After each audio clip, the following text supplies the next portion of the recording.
I was like, I don't think so. I can do it. I'm like, this is. I'm not in shape. Like I don't know. Something sets in my back of my head a panic. Hey, Jason. Ash, How you doing, bud? good to see you, man. Good to see you too. Let's get right to it. Where are we? Which camera are we looking at over here? I don't know. This one. Who's that directing one. this shoot anyway? I don't know. Super exciting journey you've been on. This definitely is a journey. I'll tell you this much. It is a journey. When we last spoke, you had 2 months exactly, I think. So when we last spoke, I was traveling, so 3.5 weeks. I came back in like end of March. I started training again beginning of April. I on my trip I didn't train. I probably have like 2 bike rides pretty much, and the rest was nothing healthy on that trip. I'll just tell you this much. Yes. First week of April, I start training. Talk to my coach, ask him if do I have enough time or should I just call it. By that time, you already put out the video, so a lot of people reached out. So that was like that wasn't intentional. But other people were I know other people were holding me accountable. I got a lot of motivated text messages and phone calls, and I ended up deciding to kick the ball down the field and see how far I can go, because I want to see if I'm gonna make it in that 2 months time. And right now, today is May 24th. So I did able to train for since then. I put in gradually increase. I usually call it time on the saddle instead of miles, because that gives me a freedom to ride different bikes and different places without worrying about if I'm counting the miles right. But I was progressing on hours in the week. First week it was only a couple of days, so I did like 5 hours. Then next week I did 10 hours. Week after was 16. Week after was like 21. Then couldn't ride on one weekend, but then week after I like that week I did like 16 hours, and then the week after I did like 24 hours. So yeah, spent some time, but since last week I'm taking it easy. So getting ready for a Toad Strangler 40-mile ride in Chatham. I found a broken spoke. I'm glad I found it before the ride. Okay, so there's 2 of them. So I am gonna use my other bike. I guess it's good to have a couple of bikes. Pretty basic, not my size, but it will do. I had some issues I'm dealing with my left foot. I'm just hoping that it will go away. So, but I'm riding it. No matter what, I'm riding it. It's been a journey. I learned a lot, and it was. I will suggest everybody to try something along those lines. Not necessarily 200 miles, but something along those lines. I would love to sign up for 100 miles so I can come back and kick back and watch 200 people coming sprinting down and not be stressed. And the race director actually was on one of the podcasts, and he's like, yep, this is the hardest course we ever put out. And I'm like, okay, well, come on, guys. And then find out like the pro field is very stacked this year too. There's a gravel world champion, Mateo Morik. He rides for Bahrain, and there's a couple of other ones too. So it will be fun. I'm gonna get there early, so I'm getting there on Tuesday. The ride is on Saturday. I'm trying to remember what you texted me. You texted me a couple days ago. What was it? I hope the dream I had won't come true. Have you had any other? No other dreams, but actually what happened, like this pain I was talking about, like on my left leg, it started bothering me pretty badly, and I woke up on Monday morning and I was like in pain also.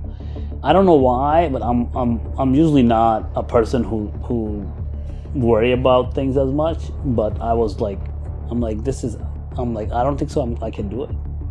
I'm like, this is. I'm not in shape. Like I don't know.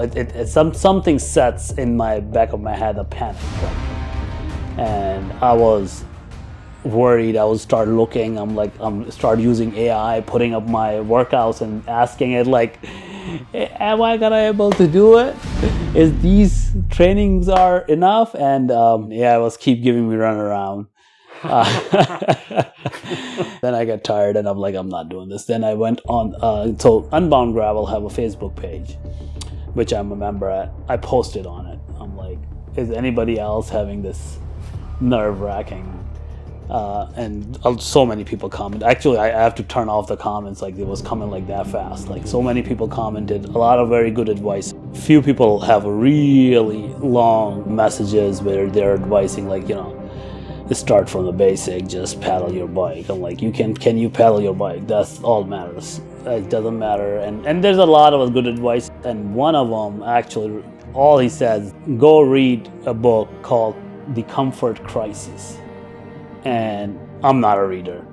So, but at that time, my headspace, and I'll tell you in a minute why the headspace went in that dark. I realized later. I went online, look at it. I found the Audible on Audible, and I'm like, all right, I'm getting this. So I downloaded that book and started listening to it. That book is amazing. It's for everybody who likes to push the boundaries, who likes to test themselves no matter what. Like if somebody can write 20 miles and try to write 50 miles, that's for them. I will check it out in that case. Oh yes. That's me right there. Yeah, no, it is amazing, and it really actually rebuilt my confidence, because the whole scenario of their teaching is like you are doing it because you think it's hard and you might fail. Right. Yeah. Remember the reason you got into it in the first place. Yes. It wasn't to be so prepared that the ride is easy. Yeah, no, definitely not the reason the ride was easy. It definitely was testing myself if I'm gonna able to finish and able to finish and walk after it. So that was. But the whole panic got set in, and I lost my thought of. It was something which really triggered it. I didn't put the marker where the actual seat was. Mm-hmm. And I was playing around, so I raised it, and I ended up raising so much that hurting my knees, hurting like other muscles. Absolutely. And I went to the Berkshire Bike and Board, and Nick put my bike and put me on the trainer, and then tried to figure it out. Like he's like, whoa, he's like, yeah, you are like almost an inch up high. What was the longest ride training for this event that you did? It was a 10-hour ride, 116 miles with, I don't know, 8,000 feet climbing. But there was other days which were not long but harder. That day I actually came back and I could have stayed out another 5 hours. Like I was feeling like on top of the world. That's awesome. Yes. I just wish I had on the bike, but I'm still able to ride. Yes, I was feeling on the top of the world. Fueling was great on my fueling. And also I look at my power and heart rate, and I kept it right where I wanted to be, right from the get-go,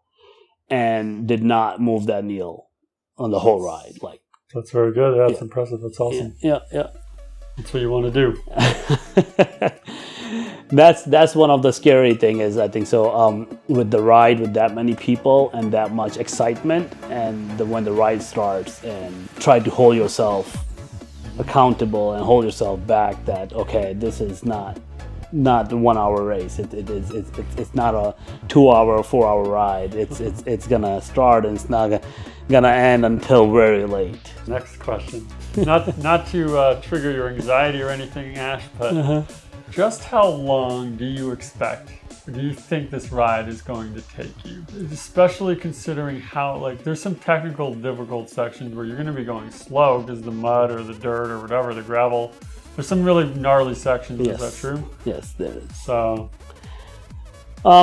So previous year, last 2 years, I think they went south. They have mud issues, but other than that, it was a very fast course.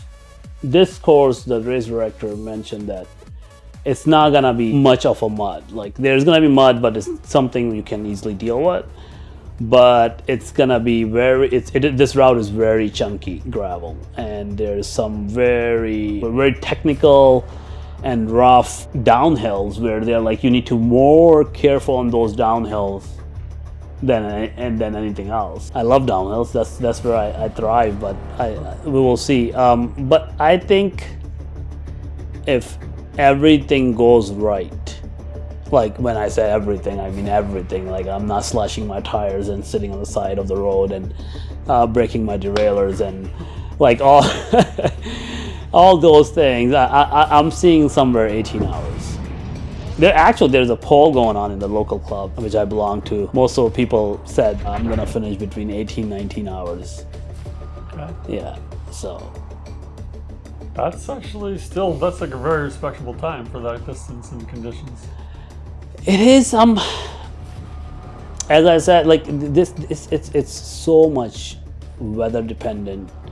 Because then if you encounter headwinds the way the Kansas have headwinds, like 30 miles per hour, and depend where they're saying it's gonna be the first, actually I broke it down the course. So first 40 miles is gonna be pretty fast. It's gonna be tailwind, 70 miles of tailwind, but 40 miles is pretty flat and fast and not as much technical. Okay. But then the climbing starts from 40 mile to 113th mile, and then in those miles you're climbing like 7,000 feet, somewhere around there. Wow. Yeah, that is a lot especially for Kansas. I don't know what kind of hills they're talking about. I looked at it. As I said, it doesn't look that bad, but of course, when everybody says death by 1,000 cuts, as they mean is like they constantly hitting these hills, Sure. and over the time it will take a toll on my legs. So. And what time does the gun go off? For amateurs, they are doing at 6:30 a.m. this year. So you're going to get in at midnight?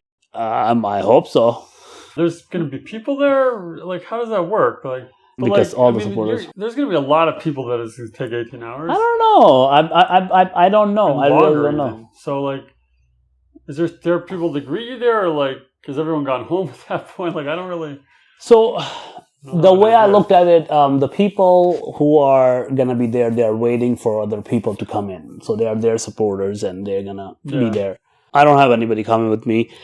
But also there's the locals who hang out and support the later crowd too. You are going alone and you won't have anyone supporting you. What happens if you have a problem, like a really big problem, at 10:30 p.m.? I hired a service called Crew for Hire. You pay for it, and they help you on this for a drop bag and two stops, like at 70th mile and 148th mile. They're gonna have some feed over there, and yeah. You need some support on that. And God forbid if I really can't pedal, they're the people I can call. Which is, I'll tell you this much, that my intention is, as long as I can breathe, I'm pedaling.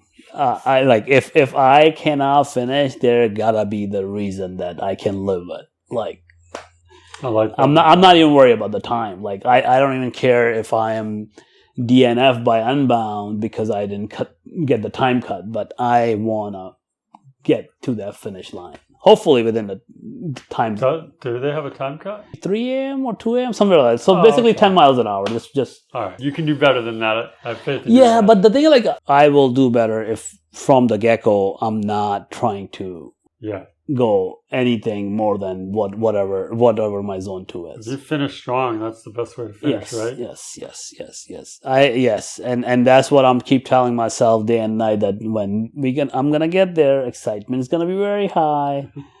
I do not want to go jump the gun and try to hold. Or there was a local ride, Farmer's Daughter. I did it with your brother and a couple of other friends, and that's what we did. We started, and we were in the group of people, and you try to keep up, and I just hold on, pushed it a little harder, and mile 30 and 40, I started feeling my legs, and I'm like, what's happening? And then I looked at my neutral power, and I'm like, ooh. I'm like, wow. I'm like, all right, I need to calm down. So, but I did able to recover, and it took me an hour. I recovered, and then I rode my zone 2 rest of the way. It wasn't the point where I think I'm not going to finish that 65-mile ride. It was just like, I want to finish strong, so I feel like... There was that one ride we did together, a training ride for you, and you finished very strong in that one. I remember I was struggling to keep up with you at the end. That was really fun.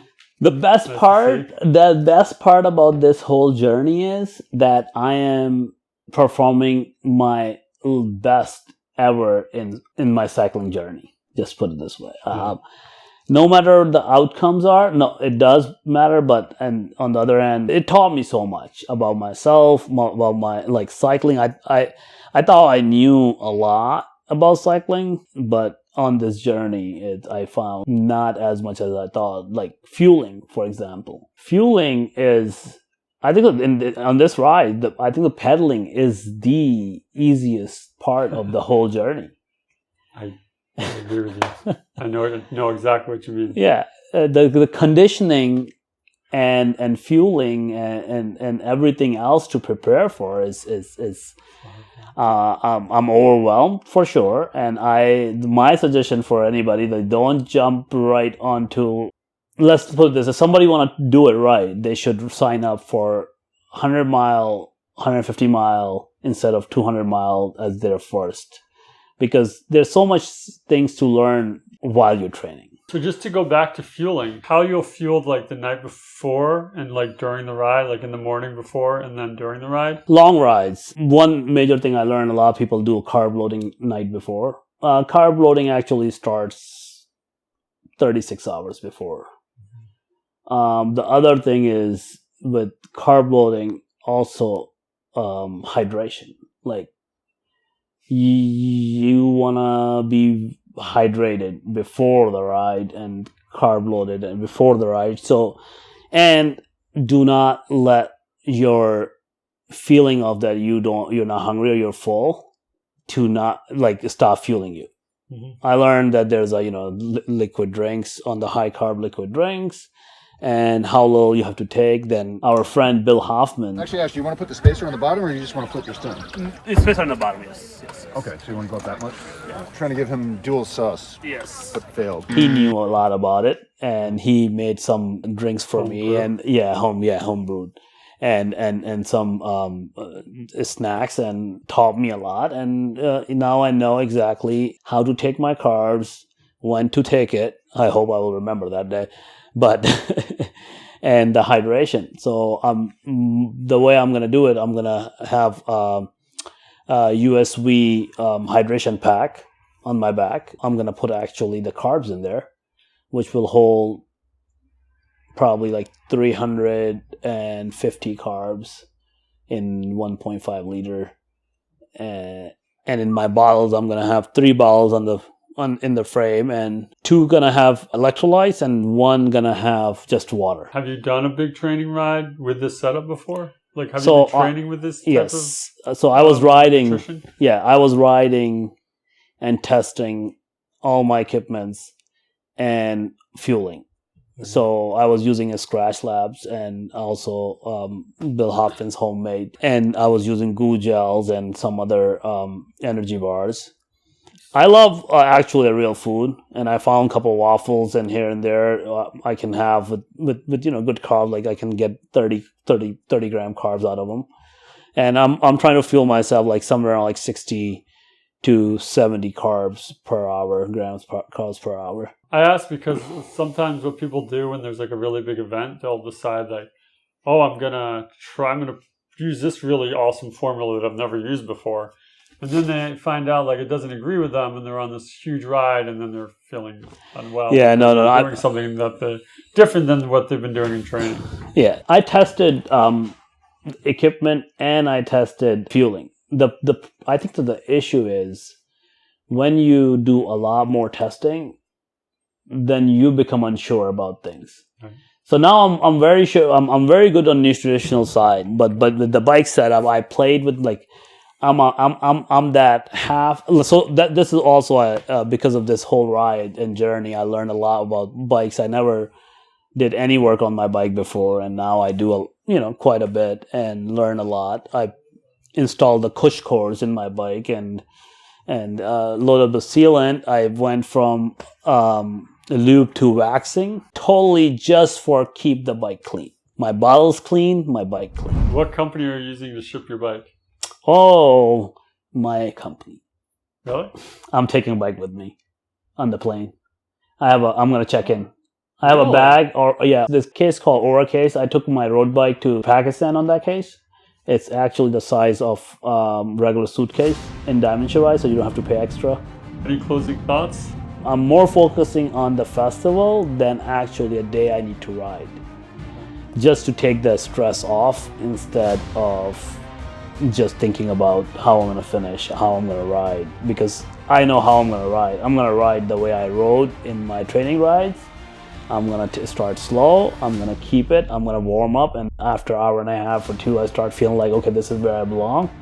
And once I do that right, hopefully the whole rest of the day goes well. Thanks so much, Ash, for taking the time. Yep. No, thank you very much Sharing to your story. having me, and we will talk hopefully more, and I will give you more real insight on who should or shouldn't do Unbound 200. I wish you the best of luck. Thank you very much. All right, that's all the time we have for Check Back for the bike check and how the ride went. All the details coming soon.